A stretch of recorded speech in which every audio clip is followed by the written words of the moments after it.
Part 3, Intro.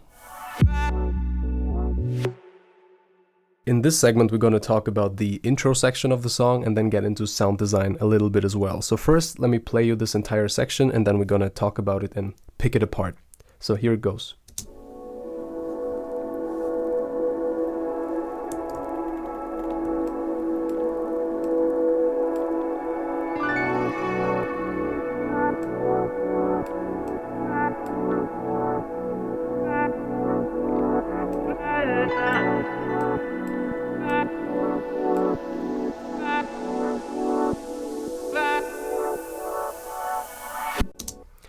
Okay, so there's a couple of things going on here. Let's start with the pad or the blurry atmosphere from the beginning. In this particular case, I think it was actually a pad sample that I found somewhere and then processed it. So as you can see here on the respective effects channel, channel 19, pad over here, there's not a whole lot going on. I've got 3 plugins essentially doing all the work for me. The first one being a closing high pass filter automation towards the drop. Then we got some volume modulation with grow speed, and at the end there's some corrective EQ. So nothing crazy going on here, but nonetheless, let me show you how I would normally go about creating such atmospheric textures. Okay, so when I'm not using an actual synth to do this, such as Silent One or Serum or things of that nature, I'm usually using the blur tool within Edison. Now, for those of you who don't know, Edison is a very powerful audio processing plugin that's native to FL Studio, but you can also get it as a third-party plugin if you want to. So let's pull up Edison. The way to do it is to select your channel of choice and then hit Control-E. That's the quick way to do it. The Knecht way to do it is to fucking select an empty slot and then search for Edison here. But anyway, next step is to select your source material that you're gonna blur. And then drag and drop it like this into the plugin. And then you select or click on this water drop icon. As you can see on the left hand corner, it says blur. You click on that, hit accept, and you're done.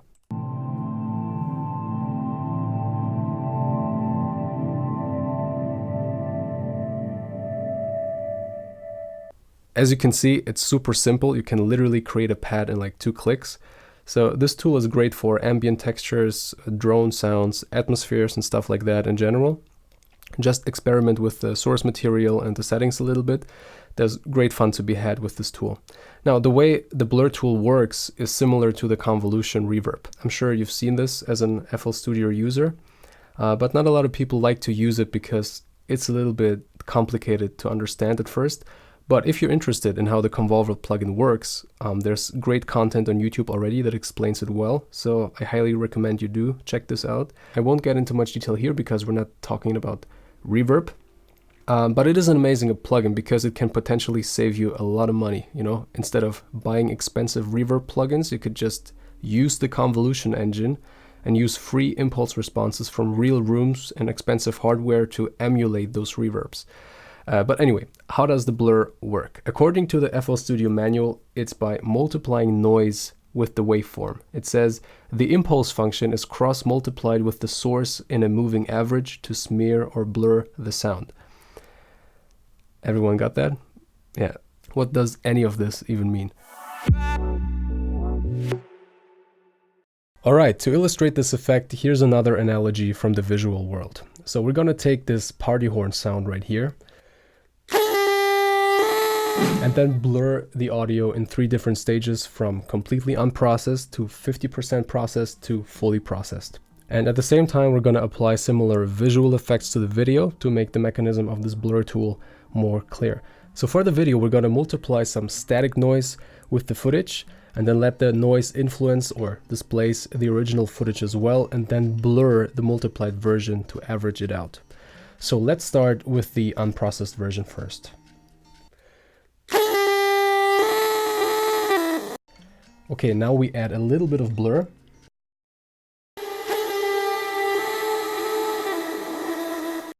As you can hear and see already, the edges are kind of getting soft, right? You can still make out the horn, both in the video and the audio, but you can definitely feel the influence of the noise on the source material. Now let's crank this effect all the way up and see what happens.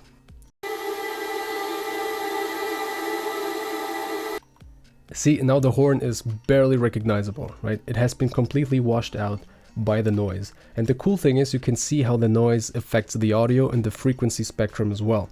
So just take a look at the unprocessed version first. See, there's these clear lines and edges from the overtones, and then it gets progressively more randomized and washed out. But it still kind of keeps some of the sonic characteristics from the original, so I think that's kind of cool. You could stop here and then use this blurred sound as a pad already. Or you can go nuts and experiment more, layer different textures with it, put effects on it, automate them, and so forth. So this was just a tiny glimpse into the vast world of sound design and audio processing, but let's talk a little bit more about sound design in general. My relationship with sound design was always a rather complicated one, lots of ups and downs along the way. Because when I first started making music, I had a, let's say, unhealthy amount of respect or even fear for sound design, because it seems like this hyper complex gatekeeper that prevents me from succeeding, because I thought success as a producer is directly predicated on the amount of technical knowledge that you have, which now looking back in retrospect is kind of naive, as you might expect, because there's so many other factors way more important than that one tiny subset of your technical skill, such as knowing the right people in the industry, for example, or branding, or knowing about the market and stuff like that. So at first I kind of avoided the whole subject because I didn't even know what it was, where to begin. So I kept a safe distance from sound design because of it.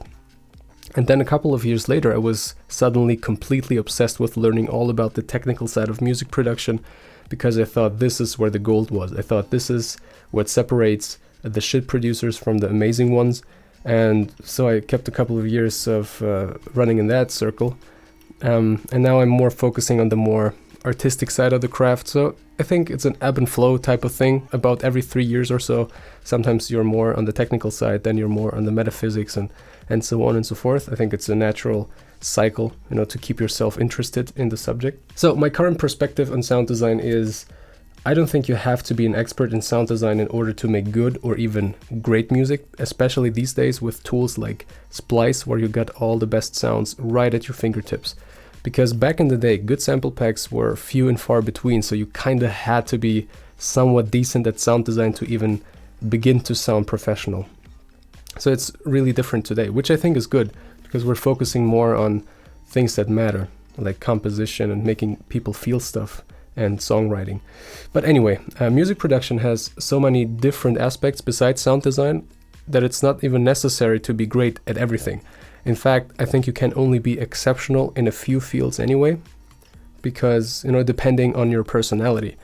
Like, for example, some guys who are more technically inclined, so the nerds among us, for them the technical side of music production will come more easily to them. So naturally they get drawn towards, synthesis and patching and shit like that out of sheer interest. Meanwhile, some other dude has an easier time creating catchy melodies and writing lyrics and stuff like that. So everyone has his own particular sets of talents, but also shortcomings or blind spots. And sound design is nothing but a tool in your toolbox.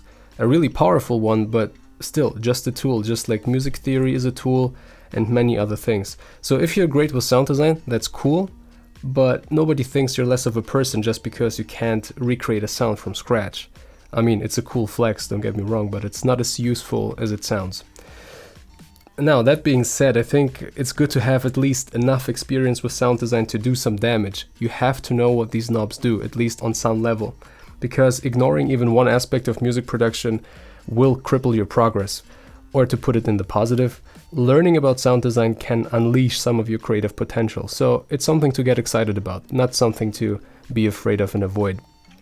And I think the reason why we put such an emphasis on sound design as producers is because in a world of music where everything is so subjective and intangible, we're looking for something measurable, right? And sound design is almost like a sport where you can track your progress and score points. So there's almost like stages to sound design. Like imagine sound design skill mapped on a scale from 1 to 10, okay? 10 being, for example, the guys from Noisia, absolute wizards. And 1, would be me 10 years ago. I couldn't even fucking tell a square from a sine wave. Obviously, 1 is a bad place to be. You want to at least get to a 2. A 2 would be, you know enough about sound design to name the category of a sound. So for example, the atmospheric sound that we covered before from the intro is a pad. I might not know how to make one yet, but what I know is the rough category term, so I know what to look for in my preset bank.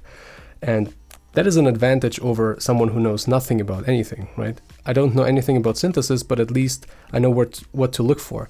So it's about getting an overview or a map of all the possible sounds and know where to find something like it. It can be super fun to make stuff from scratch, but then again, not everyone enjoys it. It's, you know, going back to the personality issue. You don't need to make everything from scratch. You can use samples, you can use loops, you can use everything, man, really. Nobody cares. It's hard enough to make people care about your music already. So nobody is going to give you an award for making all the sounds yourself. I mean, it's good to know how to do it, but it's not mandatory, okay? Because do you think playlist curators or your audience really cares about how the song was made? First of all, nobody understands it. And second of all, dude, if it's good, it's good. I'm gonna listen to it. And if it sucks, well, I don't think I need to tell you about that. I think we all know that story. In the end, the most important thing, and I will say this again and again, is to finish your songs. Because while you finish your songs, you learn the technical things on the side while you build up your catalog. So you, what do you call it? You fucking beat 2 stones with a bird or whatever. Everything else, including sound design, including music theory, including fucking everything, is secondary. Watching sound design tutorials all day while you haven't finished anything in half a year. It's like, dude, what the fuck? Finish something. It's like tuning your guitar but never actually start playing the song. Okay, so don't obsess over sound design, but don't ignore it either. I guess that would be my 2 cents on the subject. Alright, let's move on with composition. Although the song starts with the intro, I usually don't produce the intro first. I always start with the main part of the drop and then adapt the other sections based on that main part. This is just a workflow thing. It makes sense to me in my process. It's a personal preference. Some people like to start with the breakdown and then build their way up. But, you know, whatever floats your boat, doesn't really matter. The point is, the purpose or the function of the introduction is to prepare the listener for what's coming. So naturally, I want to introduce some of the sounds from the next section so it doesn't come as a surprise or too much of a surprise to the listener. And this is called foreshadowing. You sort of give a few hints of what is to come later in the story. So what I'm going to do is to introduce the vocals, but again, not too much of it, just enough so the next part makes sense. And same goes for the chords here.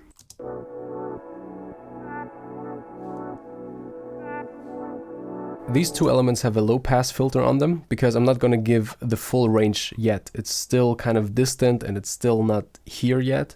So the filter will open once we get to the next section and the next chapter of the story, so to speak. You know, sometimes people get stuck with their 8-bar loop because they don't know how to build a track from their main part or from the drop because they struggle with adaptations. What helps is just to break down your main part and try to simplify it, because people are good at building things up, you know, building towers, but they're not really good at folding or simplifying things in a way that makes sense. So you would probably start by removing drums or other certain things. Usually you remove the drums and the bass and then see how it feels. And then usually I would simplify the lead melody, or I would simplify the chords or something. You know, you have to think in terms of deconstruction or reduction when you're making adaptations and trying to build sections that lead to the main part. And apart from the pad, the vocal and the chords, there's only a few things left. So like this white noise sweep right here before the drop. It's just a little technical trick to create this, you know, a little more tension and this pull effect into the drop. Then we got the piano sprinkles and the cello.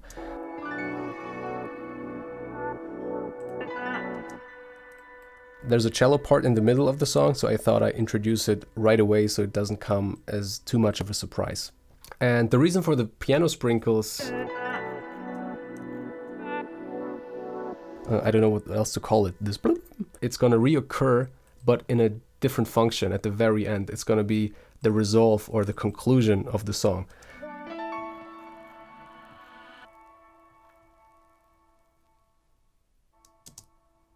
So I'm drawing a nice circle from beginning to end. So it's just one compositional tool that people like to use.